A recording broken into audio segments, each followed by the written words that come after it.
आज मैं एक चीज आपको बताना चाह रहा हूं कि ये कोई नई चीज नहीं है जो हो रही है आज दुनिया में। ये फैलने वाली है और क़यामत के करीब हम आ चुके हैं। हो सकता है दुनिया पूरी जंगों के लपेट में हो, जो रसूल पाक सल्लल्लाहु अलैहि वसल्लम ने इरशाद फरमाया, कत्ल इतना बढ़ जाएगा कि 100 लोग हों तो 99 मर जाएंगे, एक बच जाएगा। कत्ल इतना बढ़ जाएगा, ये जंग की आग हो सकता है आसपास सब फैल जाए, जिसकी वजह से इस वबा में, इस बला में सब मुलविस होने लग जाएंगे। और एक बात ये भी याद रखो, चाहे जैसी भी हुकूमत हो, तारीख पूरी उठा करके देखना, जुल्म के बाद जो गुरूर और तकब्बुर में आकर फिरौन बनने की कोशिश करता है, उसका अंजाम अल्लाह ताला बहुत भयानक फरमाता है। ब्रदरान मिल्लत इस्लामी, अस्सलामु अलैकुम व रहमतुल्लाहि व बरकातुहू। अल्हम्दुलिल्लाह अल्हम्दुलिल्लाहिल हन्नानिल मन्नान अल्लज़ी खलक़ल इंसान व अल्लमहुल बयान वस्सलातु वस्सलामु अला रसूलिही सय्यिदिल इंसी वल जान व अला आलिहि व अस्हाबिही ज़विल खैरि वल इहसान, अम्मा बअद।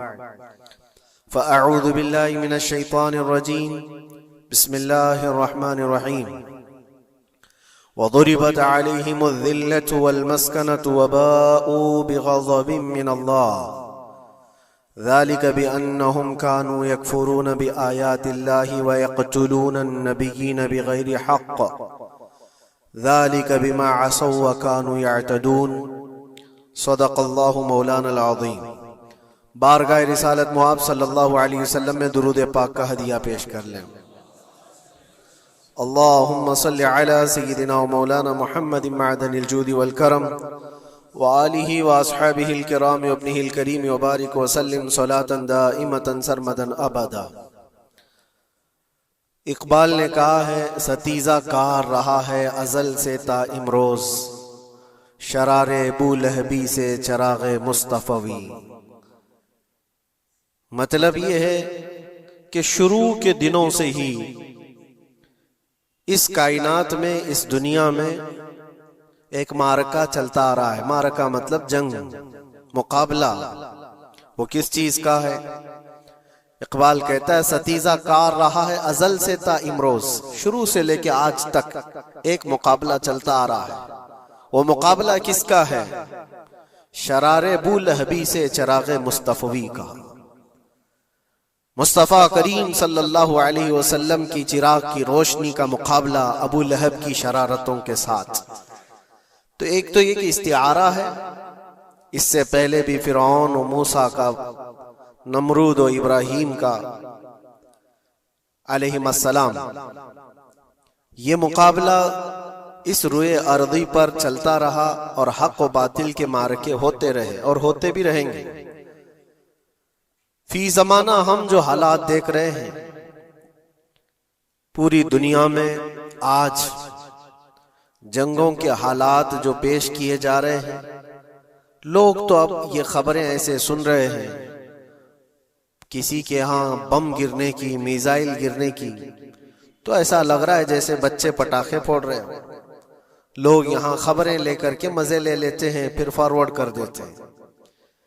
मौत इतनी आसान हो गई है कि अल्लाह के नबी सल्लल्लाहु अलैहि वसल्लम ने 1400 साल पहले ये इरशाद फरमाया था कि एक जमाना आएगा कि हरज बढ़ जाएगा। तो सहाबा ने पूछा था, ये हरज क्या है?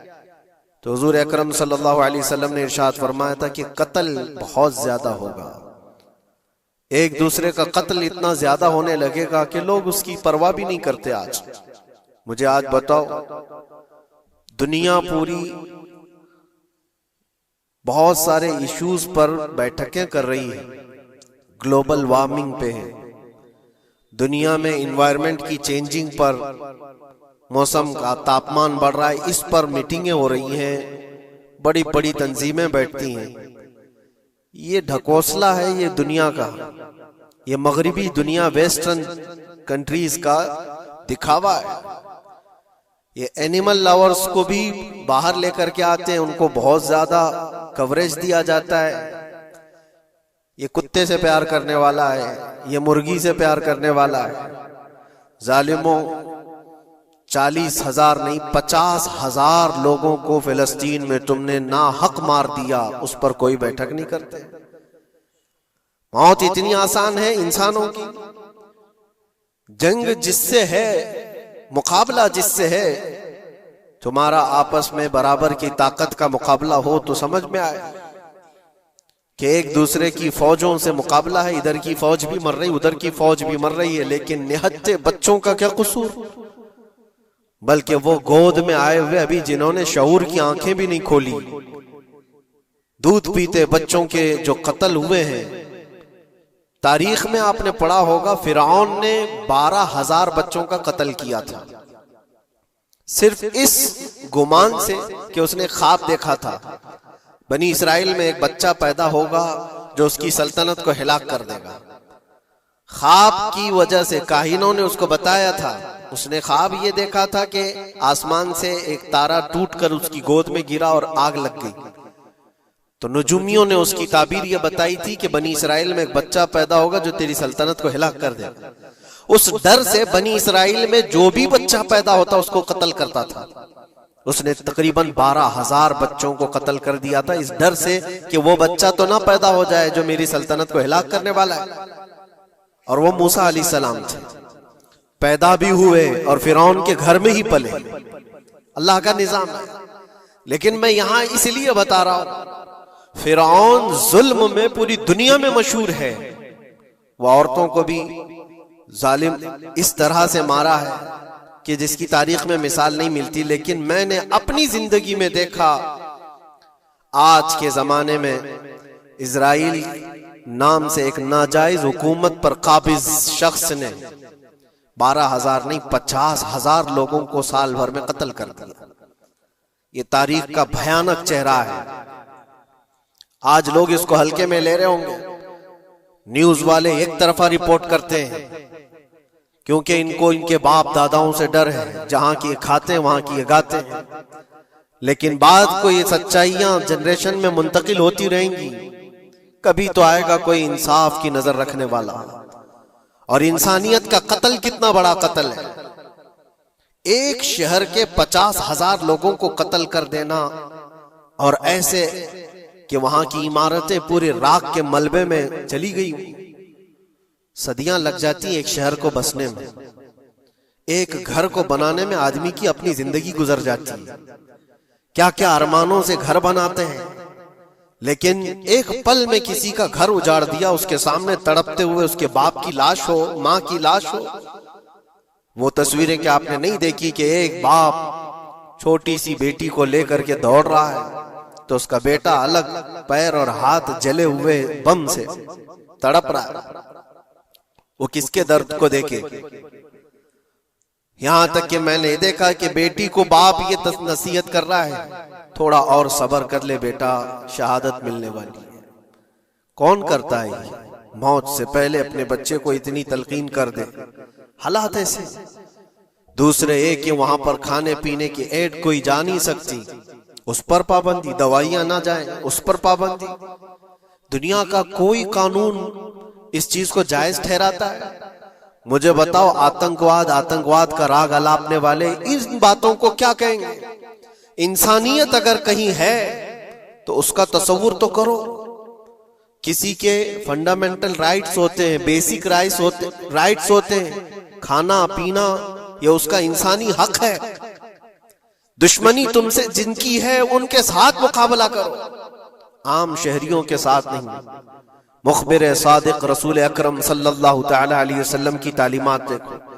जिहाद को लेकर जो प्रोपेगेंडा तुम फैलाते हो और हर चीज को जिहाद का लफ्ज दे करके एक ऐसा नैरेटिव क्रिएट करते हो कि लोगों के दिमाग में एक प्रोपेगेंडा फैल जाए। आओ मैं तुम्हें सुनाता हूँ, रसूल पाक सल्लल्लाहु तआला अलैहि वसल्लम जब सहाबा जिहाद में जाते तो उनको किन बातों की तलकीन करते थे। सबसे पहले मुजाहिदीन सहाबा से कहते, जिस जगह तुम जा रहे हो मुकाबला तुम्हारा जिनके साथ है उन्हीं से मुकाबला करना। जो तुम्हारे खिलाफ तलवार उठाए उसके खिलाफ तुम तलवार उठाओ।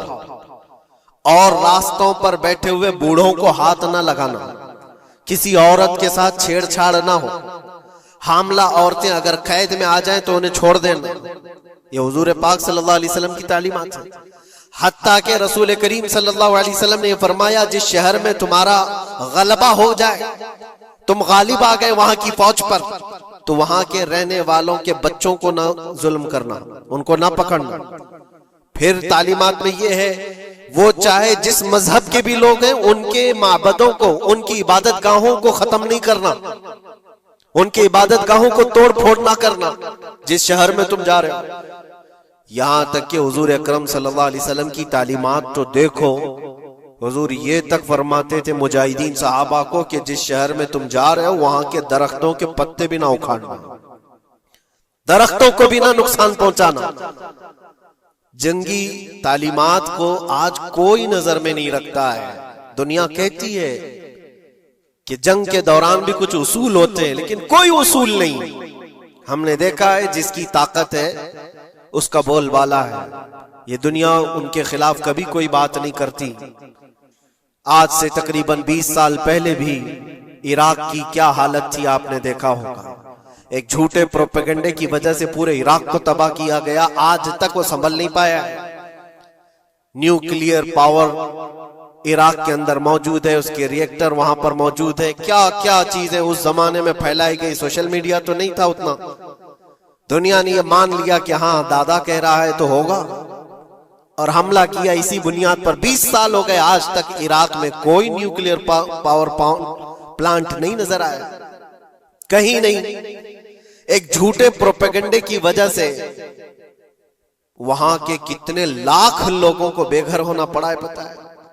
कुछ जगह ऐसी हैं जहां बम बरसाए गए, आज तक वहां कोई सब्जा नहीं उगता, कोई वहां पर फसल नहीं होती। मैंने खुद अपनी आंखों से देखा एक नया मैदान जिसपे लोग फुटबॉल खेलते थे, चंद सालों के बाद देखो तो पूरा मैदान कब्रों से भरा हुआ है। कब्रें हैं वहां पर, पूरी कब्रें। लोगों को जनाजा उठाने के लिए लोग नहीं मिलते। मौत इतनी आम कर दी गई थी। इन बातों को कोई कहता है? आपने सुना कभी अबू गुरैब जेल के मुतालिक? कैदियों के साथ जो वहशियाना सलूक किया इन गोरों ने, अल्लाह की पनाह, बहुत सख्त किस्म के, दुनिया में बदनामे जमाना जेल उसको कहा जाता है। हर तरह की वहां पर कैदियों के साथ आजमाइशें हुई, हर तरह की। उन पर कुत्ते छोड़ देना, उनकी शर्मगाहें काटना, उन पर पेशाब करना, हर चीज जो इंसानियत सोज है, इंसानियत को जला देने वाली, ये सारी हरकतें की गई। दुनिया खामोश है उस सिलसिले में। क्यों? सुपर पावर के 1000 गुना भी हजम कर लिए जाते हैं। छोटा मुल्क या गरीब आदमी कोई बात करे तो सारे उस पर टूट पड़ते हैं। आज मैं एक चीज आपको बताना चाह रहा हूं कि ये कोई नई चीज नहीं है जो हो रही है आज दुनिया में। ये फैलने वाली है और कयामत के करीब हम आ चुके हैं। हो सकता है दुनिया पूरी जंगों के लपेट में हो, जो रसूल पाक सल्लल्लाहु अलैहि वसल्लम ने इरशाद फरमाया, कत्ल इतना बढ़ जाएगा कि 100 लोग हों तो 99 मर जाएंगे, एक बच जाएगा। कत्ल इतना बढ़ जाएगा। ये जंग की आग हो सकता है आसपास सब फैल जाए, जिसकी वजह से इस वबा में, इस बला में सब मुलविस होने लग जाएंगे। और एक बात ये भी याद रखो, चाहे जैसी भी हुकूमत हो, तारीख पूरी उठा करके देखना, जुल्म के बाद जो गुरूर और तकब्बुर में आकर फिरौन बनने की कोशिश करता है, उसका अंजाम अल्लाह ताला बहुत भयानक फरमाता है। बहुत भयानक अंजाम होता है। अब के जालिम भी अपने अंजाम के बहुत करीब आ चुके। इन्होंने जुल्म इतना किया है, वो बच्चों की आहें, वो औरतों की चीखें क्या बारगाह रब्बुल इज्जत में ना पहुंची होंगी? रब तबारक व तआला खुद फरमाता है, सयअलमुल लज़ीना ज़लमू अय्य मुनक़लबिन यनक़लिबून।